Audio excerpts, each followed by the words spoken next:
Hi guys, welcome to Indian news social media channel. ఈరోజు topic ఏంటంటే student line కోసము చెప్పబోతున్నా. ఇందులో ఇలా లైఫ్ లైన్ చెప్పడానికి ఇంగ్లీష్ లెటర్స్లో 2 లెటర్స్ అనేది యూజ్ చేస్తాము. వాళ్ళ లైఫ్కి వెరీ ఇంపార్టెంట్ అది ఎల్ ఆర్ ఎన్. ఈ రెండాటి గురించి ఏంటి అనేది నేను చెప్పబోతున్నా. అలాగే ఇక్కడ మీకు వీడియో నచ్చితే కనుక లైక్ చేయండి, సబ్స్క్రైబ్ చేయండి, షేర్ చేయండి, మర్చిపోవద్దు. అండ్ ఇంకో విషయం ఏంటంటే చాలా మంది వీడియోస్ చూస్తున్నారు కానీ షేర్ చేయడం లేదు, లైక్ చేయడం లేదు, సపోర్ట్ చేయడం లేదు. ప్లీజ్ గైస్ సపోర్ట్ చేయండి. ఇవాళ టాపిక్లోకి వెళ్ళిపోతే కనుక అసలు ఆ లెటర్స్ ఏంటి అవనేది నేను ఇప్పుడు చూపిస్తాను మీకు గైస్. అది చూడండి. ఇక్కడ మీకు చూపించాను కదా, ఎల్ అన్నాను కదా, ఇక్కడ స్టార్టింగ్ పాయింట్ తీసుకున్నాం అనుకోండి. మన ఇక్కడి నుంచి ఇలా వచ్చి ఇక్కడ ఎడ్యుకేషన్ ఎండ్ చేసుకుని డైరెక్ట్ కెరీర్ వైపు అడిగేస్తారు.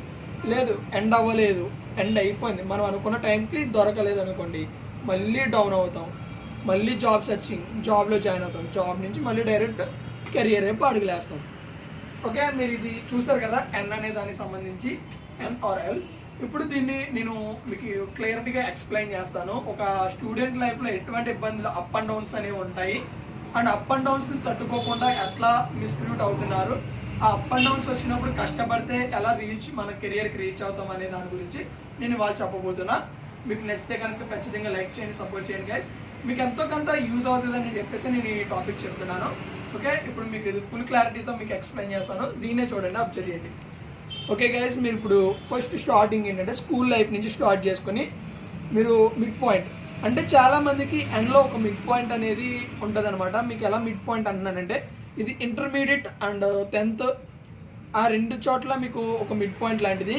10th ఫెయిల్ అయిపోతే కనుక మ్యాక్సిమము సబ్జెక్టులు కట్టి రాసి పాస్ అవి మళ్ళీ ఇంటర్ చదివే అవకాశాలు ఉంటాయి. లేదు పక్షాన్న అనుకోండి, అక్కడితో డ్రాప్ అవుట్ అవుతారు. ఇంకా కొంతమంది అక్కడ అంతంత చదివిన పాస్ అయిపోయి ఇంటర్మీడియట్ కంప్లీట్ చేయడానికి వెళ్తారు. ఇంటర్మీడియట్ ఏమవుతుంది అంటే ఇక్కడ మళ్ళీ ఇంటర్మీడియట్లోకి వచ్చేటప్పటికి అక్కడ మీకు ఉన్న సబ్జెక్టులు అర్థం అవ్వక అట్లా కూడా ఫేస్ చేసి అక్కడ డ్రాప్ అవుట్ అవుతారు. ఈ 2 చోట్ల okay intermediate and 10th 2 complete అయిపోయిన తర్వాత మీరు ఓకే సక్సెస్ అవ్వరు. అక్కడ ఆ మిడ్ పాయింట్ దగ్గర సక్సెస్ అయిన వాళ్ళు మీరు డిగ్రీ పీజీ అన్ని కంప్లీట్ చేసుకుని ఎడ్యుకేషన్ ఎండ్ పాయింట్ దగ్గరికి అనేది వస్తారు.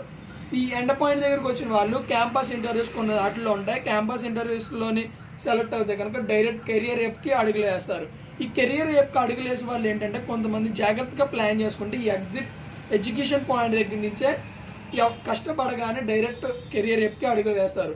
లేదు, మీరు ఇక్కడ ఏమైందంటే ఇక్కడ మీరు సరిగ్గా ఎక్స్ప్లెనేషన్ ఇవ్వలేదు, మీరు అంటే అక్కడ ఆల్మోస్ట్ మీరు క్యాంపస్ ఇంటర్వ్యూలో కూడా సెలెక్ట్ అవ్వలేదు, అప్పుడు మళ్ళీ డౌన్ అవుతారనమాట. మళ్ళీ కిందకి ఇలా మళ్ళీ డౌన్ ఎందుకు అవుతారంటే మీరు సర్చింగ్ చేయడానికి వెళ్ళినప్పుడు మీ యొక్క కెరియర్ విషయానికి అడుగులు డౌన్ అవుతుంది.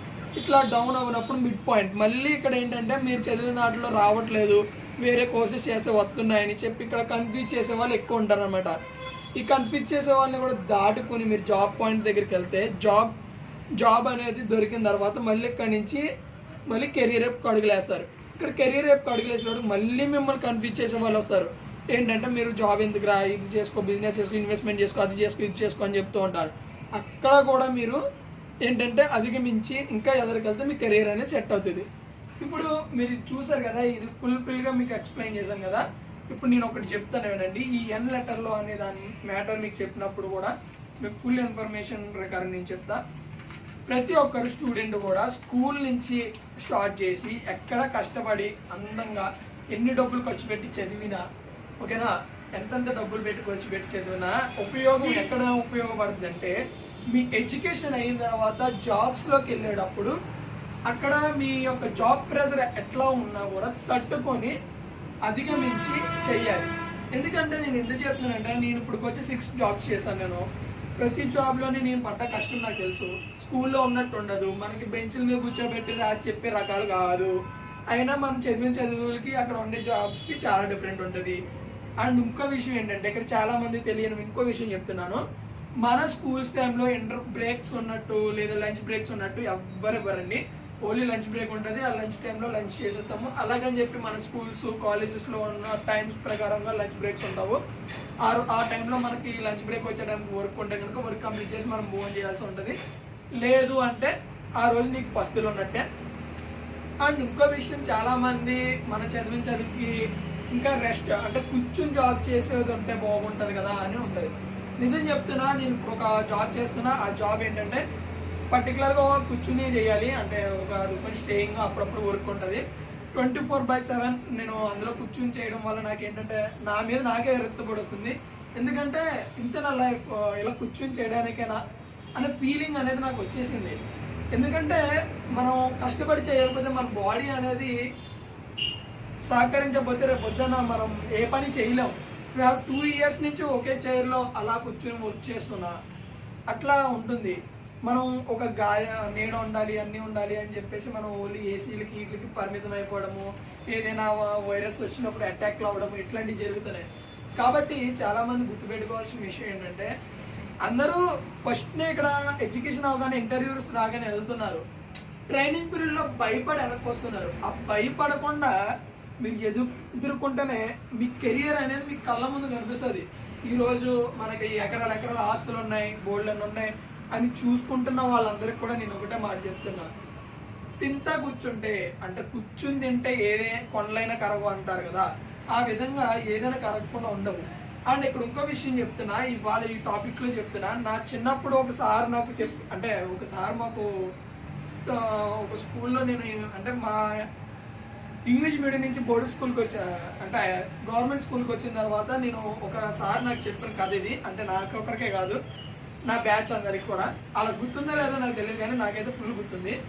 ఇక్కడ ఆయన చెప్పింది ఏంటంటే ఒక శిల్పి ఉంటాడనమాట. ఆ శిల్పి అడవికి వెళ్ళినప్పుడు 2 రాళ్ళు కనిపిస్తాయి. అందులో ఫస్ట్ ఒక రాయిని ఇది ఒక విగ్రహం చేద్దామని చెప్పి చెక్కడానికి ట్రై చేస్తాడు. అయితే ఆ రాయి ఏంటంటే 2 దెబ్బలు పడగానే మనం ఈ దెబ్బలు తట్టుకోవని పక్కకు పోతుంది. ఇంకొక రాయి ఎన్ని దెబ్బలు కొట్టి తట్టుకొని అలాగా అలసడగా ఉండి ఆ రాయి శిల్పిగా మారినప్పుడు ఆ శిల్పిని తీసుకెళ్ళి అంటే దైవ విగ్రహం చేశారన్నమాట. ఆ శిల్పి ఆ విగ్రహాన్ని తీసుకెళ్లి గుళ్ళో పెట్టి పూజలు చేస్తూ ఉన్నారు. ఫస్ట్నే 2 దెబ్బలు తిని పారిపోయిన రాయిని తీసుకొచ్చి ఆ రాయి ముందు పెట్టి రోజు కొబ్బరికాయలు ఆ రాయి మీద కొడుతూ, అంటే ఫస్ట్లోనే ఒక 2 దెబ్బలు చూసి భయపడి పారిపోతే తర్వాత రోజు కంటిన్యూగా స్టెప్ బై స్టెప్ దెబ్బలు తింటున్న ఆ రాయిని అక్కడ ఒక శిల్పి తయారు చేసినప్పుడు దెబ్బలు తట్టుకుని ఉన్న రాయికి దీనికి డిఫరెంట్ ఏంటంటే ఒక 2 దెబ్బలు తట్టుకోలేక పారిపోయిన తర్వాత అక్కడ దెబ్బలు తట్టుకుని నిలబడిన వ్యక్తి ఏమైంది, రోజు పూజించబడుతుంది. అంటే తర్వాత ఫుల్ హ్యాపీనెస్. అప్పుడు ఒక గంట 2 గంటలో మనము అంటే అప్పుడు తట్టుకున్న దెబ్బకి అండ్ ఎక్స్టెన్షనల్ లైఫ్ లాంగ్ హ్యాపీగా సుఖ సంతోషాలతో ఉన్నది. కానీ ఇక్కడ ఏంటంటే 2 దెబ్బలకే తట్టుకోకపోవడంతో పక్కకు పోయిన రాయ రోజు దెబ్బలు తింటుంది. ఇక్కడ ఏంటంటే మనము ఏది కష్టపడకుండా ఉత్తినే రాదు, అండ్ కష్టపడకుండా వచ్చింది మనకే డైజెస్ట్ అవ్వదు. అది బాగా గుర్తుపెట్టుకోండి. కష్టపడకుండా ఏ విద్య అనేది మనం నేర్చుకోలేము, అండ్ ఏ పని నేర్చుకోలేము. ప్రతి పని భయపడి పారిపోయి వచ్చేస్తే కనుక లైఫ్లో మీరు అనేది మీ సక్సెస్ అనేది చూడరు. అండ్ ఇప్పుడే చెప్తున్నా, ఒక పనికి నువ్వు భయపడి పారిపోయి వచ్చిన తర్వాత నీ ఆస్తి కొట్టేస్తారేమో అని భయపడవచ్చు. అండ్ మీ ఇంట్లో వాళ్ళు నీకు ఏదైనా బిజినెస్ అప్ చెప్పినా ఎవడైనా మిమ్మల్ని మోసం చేసి ఏమైనా చేసేస్తారో అని మీరే మిస్టేక్స్ చేయడానికి ఎక్కువ అవకాశాలు ఉంటాయి. కాబట్టి ఎక్కడ ఏది చేసినా చాలా జాగ్రత్తగా చేసుకోండి గైస్. అండ్ నా సైడ్ నుంచి అడ్వైస్ ఏంటంటే, ఇప్పుడు నా జూనియర్స్ కానీ నా సీనియర్స్ నాకు చెప్పిన విషయాలు అండ్ నా సీనియర్స్ కూడా ఆల్మోస్ట్ నేను చిన్న అడ్వైస్ అనమాట. ఎందుకంటే వాళ్ళకన్నా వాళ్ళు చూసారు లేదో నాకు తెలియదు, కానీ నేనైతే ఎక్కువ లైఫ్లో బయటికి వెళ్ళి మరీ చూసి వచ్చాను కాబట్టి చెప్తున్నా. బయట మనం అనుకున్న విధంగా ఉండదు, చాలా ప్రెజర్స్ ఉంటాయి. ఆ ప్రెజర్స్ అన్ని తట్టుకుంటేనే మన లైఫ్ అనేది బాగుంటుంది. ఓకేనా guys, thank you so much. మీకు ఈ వీడియో నచ్చితే కనుక లైక్ అండ్ సబ్స్క్రైబ్ చేయండి. మరొక వీడియోతో మళ్ళీ మీ ముందుకు వచ్చేస్తాను. Bye bye, see you.